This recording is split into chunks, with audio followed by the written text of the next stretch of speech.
안녕하세요. 오늘 22일 목요일 우리 하나님 앞에 경건한 모습으로 나아가길 바랍니다. 함께 기도할까요? 저희를 사랑하셔서 귀한 날을 주시니 감사합니다. 하나님의 은혜로 오늘 하루도 살아가기를 소원합니다. 부족한 부분은 채워주시고 하나님 앞에 온전치 못한 부분들은 다 사라지게 하여 주셔서 거룩하고 온전한 믿음의 백성으로 살아가게 하옵소서.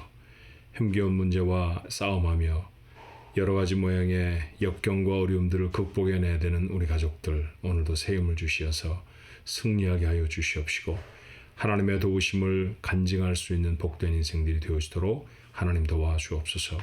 말씀을 통해 기도의 제목을 얻게 하시고 오늘도 나아가야 할 길들을 발견하는 귀한 시간이 되어지도록 축복해 주옵소서. 예수님의 이름으로 간절히 기도하옵나이다. 아멘. 오늘은 찬송가 27장입니다. 빛나고 높은 보좌라고 하는 찬송이죠.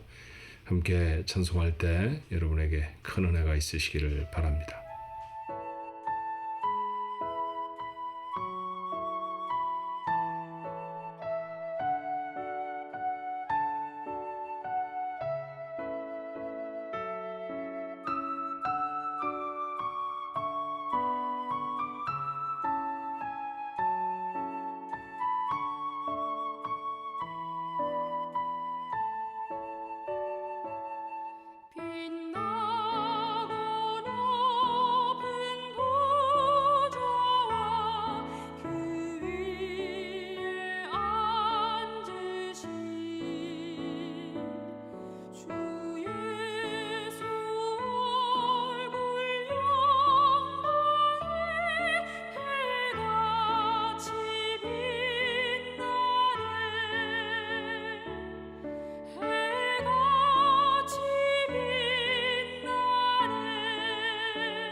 천사 소리 합하여 늘 찬송 드리네 늘 찬송 드리네 영죽을 나를 살리려 그 영광 떠나서 그 부끄러운 십자가 날 위해 지셨네 날 위해 지셨네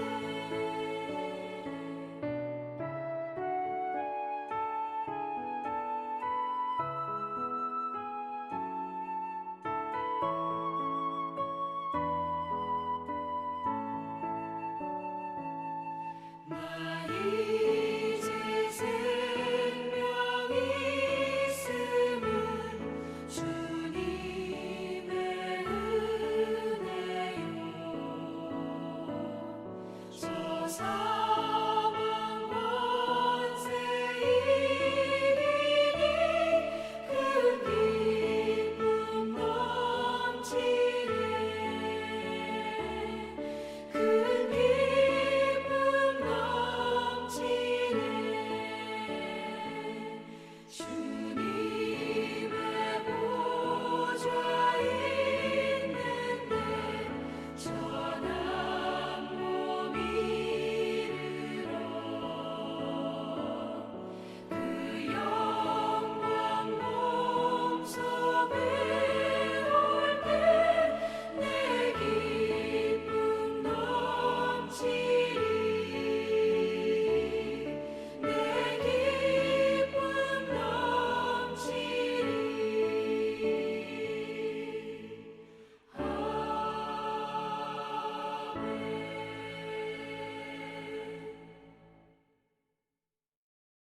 오늘 본문의 말씀 사도행전 2장 22절로 36절까지의 말씀입니다. 사도행전 2장 22절로 36절의 말씀입니다. 이스라엘 사람들아 이 말을 들으라. 너희도 아는 바와 같이 하나님께서 나사렛 예수로 큰 권능과 기사와 표적을 너희 가운데서 베푸사 너희 앞에서 그를 증언하셨느니라. 그가 하나님께서 정하신 뜻과 미리 하신 대로 내준 바 되었거늘 너희가 법 없는 자들의 손을 빌려 못 박아 죽였으나 하나님께서 그를 사망의 고통에서 풀어 살리셨으니 이는 그가 사망에 매여 있을 수 없었음이라. 다윗이 그를 가리켜 이르되 내가 항상 내 앞에 계신 주를 배웠으며 나로 요동하지 않게 하기 위하여 그가 내 우편에 계시도다. 그러므로 내 마음이 기뻐하였고 내 혀도 즐거워하였으며 육체도 희망에 거하리니 이는 내 영혼을 음부에 버리지 아니하시며 주의 거룩한 자로 썩음을 당하지 않게 하실 것이미로다. 주께서 생명의 길을 내게 보이셨으니 주 앞에서 내게 기쁨이 충만하게 하시리로다 하였으므로 형제들아 내가 조상 다윗에게 대하여 담대히 말할 수 있노니 다윗이 죽어 장사되어 그 묘가 오늘까지 우리 중에 있도다. 그는 선지자라. 하나님이 이미 맹세하사 그 자손 중에서 한 사람을 그 위에 앉게 하리라 하심을 알고 미리 본고로 그리스도의 부활을 말하되 그가 음부에 버림이 되지 않고 그의 육신이 썩음을 당하지 아니하시리라 하더니 이 예수를 하나님이 살리신지라. 우리가 다 이 일의 증인이로다. 하나님이 오른손으로 예수를 높이심에 그가 약속하신 성령을 아버지께 받아서 너희가 보고 듣는 이것을 부어 주셨느니라. 다윗은 하늘에 올라가지 못하였으나 친히 말하여 이르되 주께서 내 주에게 말씀하시기를 내가 내 원수로 내 발등상이 되게 하기까지 너는 내 우편에 앉아 있으라 하셨도다 하였으니 그런즉 이스라엘 온 집은 확실히 알지니 너희가 십자가에 못 박은 이 예수를 하나님이 주와 그리스도가 되게 하셨느니라 하니라. 아멘. 지난 18일부터 사도행전을 묵상하고 있습니다. 누가가 기록한 성경이죠. 누가는 두 개의 성경을 기록했는데 첫 번째 것은 누가복음입니다. 예수님이 세상에 오셔서 하신 일에 대한 증언이 누가복음의 내용입니다. 두 번째 책이 사도행전인데 사도행전은 주님의 말씀이 성령의 능력으로 어떻게 세상에 퍼져 나가는지에 대한 증언이 바로 이 두 번째 책의 내용이죠. 사실 오래전에 있었던 성경은 이 두 책을 합하여서 누가행전 그렇게 부르기도 했었고 또 사도행전은 성령의 역사를 기록한다 해서 그 별명이 성령행전이기도 한 그런 말씀입니다. 그 사도행전의 첫 사건은 주님의 떠나심이죠. 승천의 사건입니다. 받아들이는 사람의 입장에서는 주님의 떠나심이 아니었을까 하는 생각이 들어요. 두려웠겠죠. 그런데 우리 주님은 그들 중에 하나님의 일을 맡을 사람들을 위임하십니다. 그리고 그들에게 약속하신 성령이 그들에게 임하죠. 증인의 삶으로 살아가기 위해서는 이 세상의 능력이 아닌 하늘의 신비한 능력이 그들에게 필요했습니다. 주님은 그것을 약속하셨는데 바로 그 성령을 그들에게 부어주셨습니다. 그것이 바로 사도행전 2장 오순절 마가 요한의 다락방에 임하였던 거룩한 성령의 충만한 역사입니다. 성령이 강하게 임하였던 제자들이 방언을 하기 시작했습니다. 방언에는 두 가지 정도의 종류가 있는 것 같은데 하나는 사람들이 이해할 수 없는 하늘의 언어, 그것을 방언이라고 했고 또 한 가지 초대교회 당시에 있었던 방언 중에 하나는 다른 지역의 말을 뜻하는 말도 바로 이 방언이었습니다. 마침 오순절이었죠. 지중해 근처에 여러 곳에 흩어져 살던 유대인들이 큰 절기가 되어지면 예루살렘으로 모이곤 했었습니다. 그런데 바로 그때 모여온 사람들, 그들이 이 제자들의 성령에 충만해서 자기들의 사는 곳의 말로 하는 말을 듣게 되어졌습니다. 사도행전 2장에 기록된 지역만 해도 약 15곳 정도가 되죠. 깜짝 놀랐을 거예요. 예를 들어 누군가가 말을 하는데 그 사람이 영어로 말을 하는데 내 귀에는 한국어로 들린다고 하면 그 얼마나 놀라운 일이었겠습니까? 바로 예루살렘을 방문한 사람들이 경험했던 것이 그런 사건이었습니다. 그렇게 성령의 역사에 깜짝 놀란 사람들, 그들에게 베드로가 설교를 시작하지요. 그것이 사도행전 2장 나머지 전체 부분입니다. 오늘 본문의 말씀은 바로 그 베드로가 전했던 설교 중에 핵심입니다. 그 내용을 요약하면 죽임 당하신 예수님, 그리고 부활하신 예수님에 대한 이야기죠. 저는 베드로가 어떻게 이런 주제를 선택해서 설교하게 됐는지에 대해서 참 생각이 많았습니다. 왜냐하면 3년 동안 예수님을 따라다니면서 가장 강력하게 그들이 만났던 것은 예수님의 기적 아니었을까요? 예컨대 보리떡 5덩이 물고기 2마리로 수많은 사람들을 먹이셨던 사건이라든지 병든 자를 고치셨던 사건, 심지어 죽었던 아이가 살아나는 사건도 베드로와 곁에서 목격하지 않았나요? 베드로 자신은 그 예수님의 손에 힘입어서 바다를 걷기도 했었습니다. 이런 이야기들이 베드로가 더 하고 싶지 않았을까 하는 생각이 들어요. 그런데 베드로는 그 모든 예수님의 이적에 대한 이야기들을 내려놓습니다. 예수님이 이적을 행하셨다는 얘기, 마치 전체 대강처럼 그렇게 선언하고 나서 그 중에 저희가 전해야 될 정말 핵심적인 내용은 주님의 죽으심과 그 죽음에 매여 있지 않고 다시 살아나신 주님에 대한 이야기였습니다. 그리고 그 예언을 다윗이 이미 했었다고 선언합니다. 그렇게 인용한 말씀이 시편 16편 다윗의 시였어요. 다윗은 예언했고 예언대로 주님은 살아나셨습니다. 그리고 그 사건을 목격한 사람들이 자신이라는 거죠. 어떤 사건을 목격해 사실대로 말해야 하는 사람, 그들을 우리는 증인이라고 말합니다. 사도행전에 보면 제자들, 사도들이라는 말과 아울러서 증인이라고 하는 그런 호칭이 여러 번 등장하는 것을 볼 수 있는데 신약 성경에 하나님의 사람들을 아우르는 매우 중요한 단어 중에 하나이죠. 자, 그렇다고 하면 베드로가 이 말씀을 하며 그들에게 결론지어 하고 싶었던 이야기는 무엇이었을까요?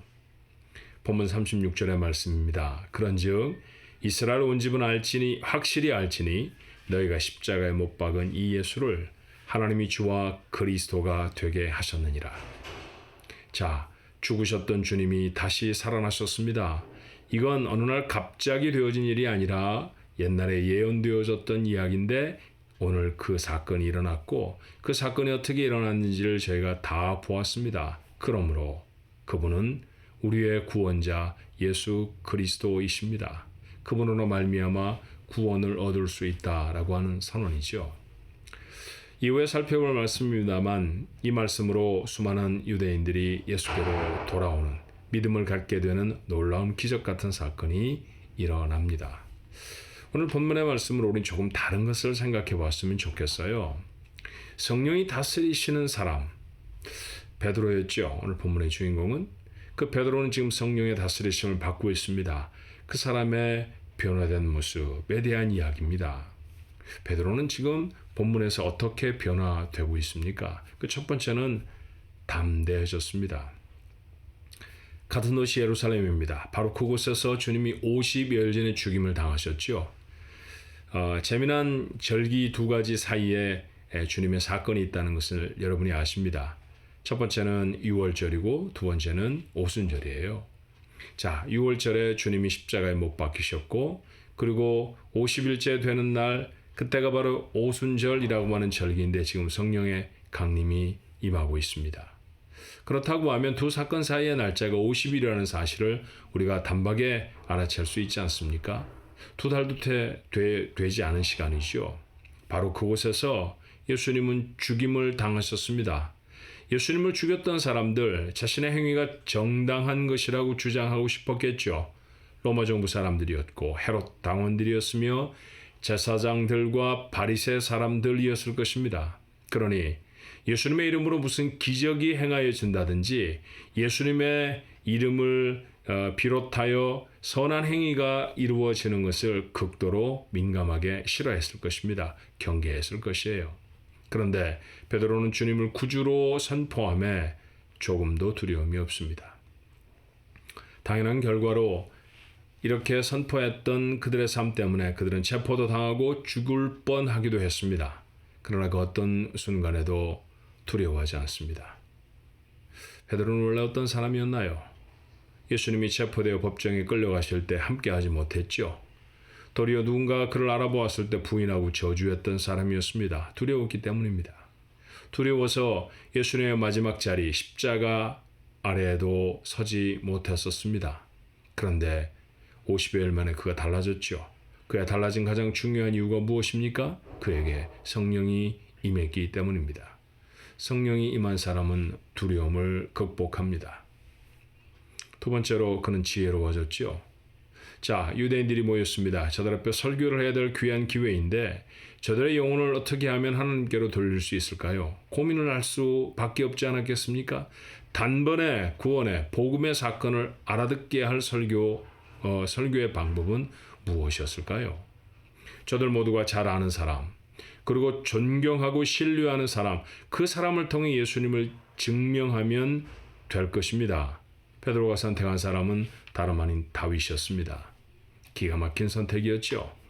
베드로는 사실 이런 일에 능한 사람이 아니었습니다. 그런데 이런 지혜가 어디에서 왔을까요? 다름 아닌 성령의 능력입니다. 성령이 다스리는 사람, 그는 인생을 바른 길로 갈 뿐만 아니라 그 바른 길을 온전히 능력 있게 갈 수 있는 지혜로운 사람이 될 수 있습니다. 또 한 가지, 베드로에게 성령이 임하자 그는 지식이 깊어졌습니다. 사실 다윗의 시편을 주님의 사건을 증명하는 성경으로 사용하려고 하면 시편의 내용을 정확하게 알아야 합니다. 그리고 그 시편을 정확하게 주님의 사건에 인용해 설명도 해야 하지요. 자, 이런 쉽지 않은 일을 베드로는 참 잘 감당해냅니다. 이 말을 들었던 사람들 중에는 율법에 박식한 사람들도 분명히 있었을 것입니다. 수천 명의 사람들이 주께로 돌아왔으니 그 가운데 유대인의 교사들이 있었을 것이고 심지어는 신약 성경에 여러 번 표현되어진 것처럼 율법의 박사, 율법 학자 이런 사람들이 있었을 것입니다. 그런데 그들 누구도 베드로의 말을 반박하지 못합니다. 다윗이 선지자라고 표현되어진 것도 반박하지 못하고요. 그가 지었던 시가 예수님의 부활에 대한 예언이라는 베드로의 선언에도 누군가가 반론을 달지 못합니다. 사실 베드로는 많이 배우지 못한 사람이었죠. 고기잡이라고 하면 잘할 것입니다만 누군가에게 지식적으로 무언가를 가르친다라고 하는 것은 베드로에게 익숙한 일이 아니었습니다. 그런데 베드로는 오늘 이 일을 놀랍게 감당해냅니다. 이 지식은 어디로부터 왔을까요? 성령의 능력이 아닐 수 없지요. 오늘도 하나님이 주신 하루를 삽니다. 우리에게 간절히 필요한 것이 있다고 하면 성령의 붙들림심 아닐까 싶어요. 세상을 주님의 증인으로 살아가려고 하면 2000년 전 베드로 시절이나 오늘이나 여전히 우리에게는 용기가 절실하기 때문입니다. 지식도 지혜도 우리에게 얼마나 간절한지 모릅니다. 내가 조금 더 지혜롭게 행했으면 오늘 하루를 그리 살지 않았을 터인데 그런 후회가 얼마나 우리에게 많았던가요? 내가 좀 더 무엇인가를 알았다고 하면 그렇게 하지 않았을 것인데 라고 하는 후회도 있습니다. 더 잘했을 것인데 라고 하는 아쉬움도 있죠. 그런데 이 지혜와 지식의 문제를 단박에 해결할 수 있는 방법, 오늘 베드로는 자신의 삶을 통해 보여줍니다. 무엇인가요? 성령에 붙잡힌 바 되는 것입니다. 사랑하는 성도 여러분, 성령의 충만을 사모하는 하루가 되시기를 바랍니다. 성령이 여러분에게 임하시는 것은 하나님의 말씀에 순종할 때라고 하는 사실을 잊지 않아야 합니다. 하나님의 말씀에 따라서 그 말씀대로 우리의 삶을 결단할 때 그때 성령은 우리를 다스리십니다. 하나님의 말씀이야말로 성령의 능력이시거든요. 그렇습니다. 오늘도 여러분 속에 들려지는 하나님의 말씀에 순종하십시오. 그러면 여러분에게 성령의 다스리심이 임하실 것이고요. 어찌 베드로뿐이겠습니까? 여러분의 삶 속에서도 베드로에게 허락해 주셨던 성령의 능력처럼 그렇게 용기 있고 그렇게 지혜가 넘치며 그렇게 지식이 충만한 자로 살아낼 것입니다. 그런 인생이 성공하는 인생이 되지 않겠습니까? 우리 모두에게 그런 하나님의 축복이 임하시기를 주님의 이름으로 소원합니다. 기도하십시다. 은혜와 사랑이 많으신 하나님, 오늘도 말씀을 제 마음에 담으며 우리 하나님 앞에 간절히 구합니다. 주여, 저희들로 성령의 충만을 입게 하여 주시옵소서. 예수님의 이름을 배반하고 부정하였던 베드로도 성령의 충만함을 입고 나니 그 두려움을 극복해 하나님 앞에 멋지게 쓰임을 받습니다. 우리의 삶에 얼마나 많은 부족과 허물이 있는지 저희가 다 알지 못한다 할지라도 우리 하나님 용서해 주실 뿐만 아니라 이 허물을 능히 극복할 수 있도록 성령의 충만함을 더하여 주시옵소서. 오늘을 살아갈 때 저희들도 베드로와 같이 주님의 증인으로 살아야 하지 않겠습니까? 하나님 나라의 거룩한 역사를 세상에 증거하는 사람으로 살아갈 수 있도록 하나님 오늘 저희들에게 능력이 충만해지게 하여 주시옵소서. 하나님 아버지, 지혜롭게 하여 주시기를 소원합니다. 아지 못했던 것들까지라도 통달하는 은혜, 그 지식의 깊이가 우리에게 더하여 줄 수 있도록 역사해 주시옵소서. 베드로에게 성령으로 말미암아 이 놀라운 은혜가 이루어졌던 것처럼 오늘 하루를 살아가는 우리 가족들 모두에게도 이와 같은 능력이 함께하여 주시옵소서. 하나님의 말씀에 순종할 때 하나님의 말씀이 우리를 다스리십니다. 하나님이 우리를 다스리실 때 성령에 충만하다고 성경은 말하지요. 맞습니다. 오늘도 아주 작은 하나님의 말씀에도 아멘하며 순종할 수 있게 하시고 그 자리에 성령의 충만함을 입게 하여 주시옵시며 그 성령의 충만한 자가 누리는 이와 같은 베드로가 누렸던 담대함과 지혜와 지식의 은혜와 능력이 우리 가족들 모두의 삶에 넘치게 역사해 주시옵소서. 오늘도 깊은 병 중에 신음하고 고단해하는 가족들이 있습니다. 하나님 저들을 고쳐 주시옵소서. 치료하여 주시옵소서. 아버지 하나님, 노년의 삶이 버거워서 우리 하나님의 도우심을 구하는 사랑하는 아버지들, 어머니들도 계십니다. 하나님 저들에게 은혜를 주시사 육체의 아픔을 물리쳐 주시옵시고 마음을 주의 허락하신 은혜로 밝게 하여 주시옵소서.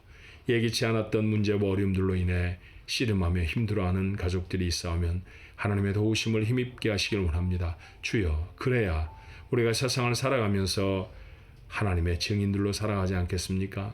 삶에 붙들려 억압되어짐이 없는 자유스럽게 주의 은혜와 능력을 세상에 선포하고 증거할 수 있는 그런 복된 인생들 저희들 모두가 되어지도록 하나님 함께해 주시옵소서. 오늘도 사랑하는 우리 가족들의 삶에 구체적으로 동행해 주시고 도와주실 것을 분명히 믿사옵고 예수님의 이름으로 간절히 기도하옵나이다. 아멘.